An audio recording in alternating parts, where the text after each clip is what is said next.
Welcome to our channel everyone. My name is Aman. I'm a regulated Canadian immigration consultant.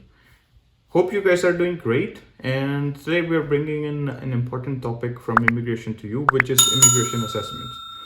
We are going to show you why they're important and how we do that for you. So if this is something you want to learn about, stay tuned. So to start with the video, we're going to take a profile for a person. For example, her name is Reena. She's 27 years old and she has done 2 bachelor's degrees, one in science, one in law, and she worked for about 3 years as an advocate. IELTS, she do not have a very high score, but very decent, overall about 7.5. And she has a sister who lives in Canada, and her sister is a permanent resident in Canada. So looking at this information, what do you guys think? That is it a good profile or not? Because to me, it looks like a perfectly good profile and should be scoring a really high amount of CRS scores to get her PR. So moving on, what we are going to do, I'm going to show you the assessment my team has done for this profile, and then we will see that what are the options for this person to come to Canada. Having said that, I want to tell people who are new to this channel that we speak about immigration and the important topics which will help you come to Canada if that's your goal. And if you're not subscribed, I wish you can go subscribe to the channel so that we can bring this information to more and more people. All right, so let's go look at the assessment we have completed for Reena. All right, so if you hire Mewi Immigration, which is our company, to do the immigration assessment for you, this is the kind of document you're going to receive from us. You will see that it's the immigration assessment for Reena, and you will see our RCIC logo because I'm a registered Canadian immigration consultant. And you will see that we have completed a complete assessment for Reena. So the first thing which we will be looking for you is a NOC, which is National Occupation Code. And it's very important document for a reason that if you choose a wrong NOC code, your immigration application is probably going to be denied, or it might not be accepted in a way that there could be another NOC code where you will be more suitable to get your immigration completed or to get your permanent residency or any other nomination application. So it's very important to choose the right NOC code. And we take time, we go through different options and match it with your resume, see which options or which job duties match with the NOC code, and then we choose the right NOC code for you. Then we go to the provincial nomination programs, and then we check the profession scope analysis. What this is that since we now have identified your NOC code, we're going to go check that same NOC code and check which province has a high scope of that job in the next 3 or 4 years. Doing that, what it does is that it gives us an option or information regarding whether the province has the likeliness to give you a nomination in the next year or so or not. Okay. Looking into this profile, we see that this NOC code 4112 has a good chance of having a selection from BC, which is British Columbia, Manitoba, New Brunswick, Newfoundland, Nunavut, Quebec, and Saskatchewan. So all of these provinces has reported to have a very good scope of jobs for this NOC code, which is 4112. Okay, so that's the analysis for scope. And then we check that if it's going to be something which will be getting nomination or not. At the moment, what's happening is that the provinces are only targeting medical and trade professions for nomination, but it's likely they would start sending a nomination as early as 2022. Okay, so that's why you will see this statement written in your assessment that even though right now they're not giving the nominations for specific NOC codes, as soon as the shutdown is going to open and the border restrictions are going to be lifted, you will start to see these nominations coming together. So then after that we check the specific provinces. For example, there are certain provinces where you can get a nomination without having a job offer.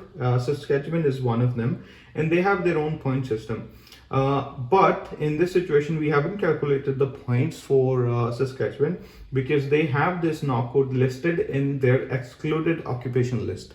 What it means is that even if the person would score high points in Saskatchewan PNP, he would not get a nomination or she would not get a nomination because this knock code is in the excluded occupation list. So that's the first step to know that we would not be targeting Saskatchewan for provincial nomination. Then this person has mentioned to us that her sister is a permanent resident in Ontario. So we're going to check the nomination system in Ontario for this knock code.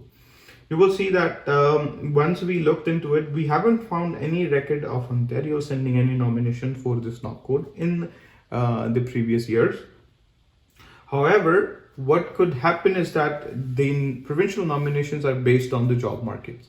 So if in the future, maybe in a year, 2 years, 3 years, if Ontario decided that yes, they need lawyers or in this situation, this specific NOC code in their province, they wouldn't think twice before sending these nominations to people who have their express entry profiles. Plus, this person would have a benefit if her sister is in Ontario. In other provinces, we looked into multiple of them, and all of them needs a job offer letter from an employer from that province. Okay, but if the person has an express entry profile, or if the person sees that this knock code is in demand in that province, there are certain provinces which will allow them to fill in a nomination application for that specific province. So that's how you will see that we have done the nomination, the analysis for provincial nomination program. Then comes the express entry program, and it has 3 separate categories. One is for federal skilled trades, then federal skilled workers, and Canadian experience class. So this person is not eligible for federal skilled trades because that's only for specific knock codes. Canadian experience class, this person is not eligible because for that you have to either study in Canada or you have to work in Canada before you are eligible for that program. And the third one is federal skilled worker program. So this person, the knock code falls under something which will be eligible under federal skills worker program. But to know that if this person is eligible or not, we have to go check out the federal skilled worker points. There is no online calculator like this CRS calculator for that. So we have to do a manual calculation.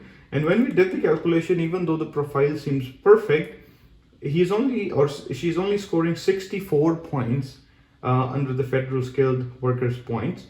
And to be eligible for this program, they need 67 points. And the important thing is, if you're not eligible for either federal skilled trades, federal skilled worker, or Canadian experience class, you cannot make your express entry profile, because to make one, you have to be eligible for at least one of those programs. So in this situation, you can see that if the person is not eligible for federal skilled worker program, they don't have enough points, they wouldn't be able to make their express entry profile.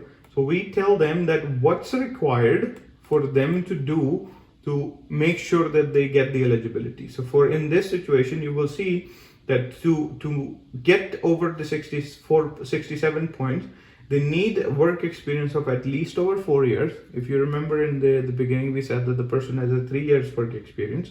So the interesting thing here is that even though express entry would have the same points for a person having 3, 4, 5, 6, or 7 years experience, it's the same after 3 years. But the back-end federal skilled worker points, the 6 factor selection, would get you more points if you have more experience. So if you have 2 to 3 years of experience, you get certain points. But if you have 4 to 5 years, then you get more points. And the person needs to improve on their IELTS. I believe they have 6.5 in reading and speaking already, but they need to improve their listening and writing points from 7 to 7.5 and from 6 to 6.5. That will take them over that 67 points, so they will be able to create an express entry profile. Now let's go to the express entry profile, and they scored 383 points. The problem here is that even if once they become eligible for the federal skilled worker program, even with 383 points, they're not going to be able to get a nomination for invitation to apply for PR. The reason is that the current CRS scores cutoff is about 470 to 480, Plus, in this year, because of COVID, they haven't given the nominations or the invitations to federal skilled worker programs. But keep this in mind that since this person is not even eligible for the FSW program, they would not be able to create an express entry profile, so they shouldn't even bother going to the express entry. The only way to increase the scores is for the client to get high scores in IELTS, which is to get the maximum points. They should go rewrite the IELTS and try to get 8 in reading and writing and 7.5 in writing and speaking. 8 in reading and listening and 7.5 in writing and speaking. That will get their CRS scores to over 486. And since the cutoff is around 470, 480, when IRCC starts giving the ITAs for Federal Skilled Worker Program, they are going to get their nomination for ITA. Okay, so they still have some work to do before they can apply for immigration. So for job offers, we also check for our clients that if we will be able to get them job offers from Canada. But the problem is 4112 is a licensed profession in Canada. So the employers are not going to give a job offer to somebody who is international, because the person has to come here, clear the bar exams for becoming a lawyer in Canada, and then only they will be able to get a job for the same profession in Canada. Okay, so the job offer option is not available for this client at this time. So we provide them recommendations that what are the next things you can do to make sure that you can get enough points or you can get eligible to apply for permanent residency. So the first thing is they should work on increasing their IELTS scores. And second, once you have the IELTS scores, the person should apply for express entry aiming at Ontario nomination or direct ITA for PR. So for example, if they get enough scores to clear the cutoff, they're going to get the ITA. If not, then we can work on figuring out a way to get an application for nomination, for provincial nomination, because the person has a family relative living in Ontario. Now, the biggest point to know is that if you try to get a nomination for another province, for example, Saskatchewan, and you have a sister living in Ontario, it's going to give you negative points as well. And very likely the immigration officer would say that you have a sibling or a relative in Ontario, so you would not be staying in Saskatchewan for long, so they might not be giving you the provincial nomination. So all of these things needs to be understood before we apply for a permanent residency or create an account for any of our clients. And then we will say that, yeah, if once you are clear with your points and you have your qualification, you can send us a signed retainer agreement, because any RCIC, if they want to work with a client, they have to sign a retainer agreement. And we would have a certain amount of deposit written in the retainer agreement the person would have to pay. And then we have to complete an express entry information form, because if we have to create an express entry profile, we would send you the list of documents and the list of information we need. And there is obviously documented listed in the express entry information form. I would probably make another video to show you that form, so that way in case that if you want help filling it up, you will be able to get that help from there. And then you just email all of that information to our email address, which is information@mewiimmigration.ca. Okay, I hope you should have learned a little bit about the assessments we do and why it's important to get it done through a regulated Canadian immigration consultant. And we have different types of assessments we do for our clients who are looking to get into Canada as a permanent resident or a worker or a student or through business immigration. So the easiest way to reach out to us is to just go to our website. The link is going to be the description section down below. Fill out the contact form and send us your information. And just give us a brief information about you and a note about what type of immigration you're looking for. If you're not sure, let us know that you're not sure. And then we'll send you a form which you need to just fill out, send it to us, so that we have the information we need to figure out what type of assessment you should be getting. Having said that, if you like the content of this video, please hit the like button, share it with other people who should be looking at the similar information as you and get benefit for their immigration purposes. Thank you very much for watching. Stay safe, please.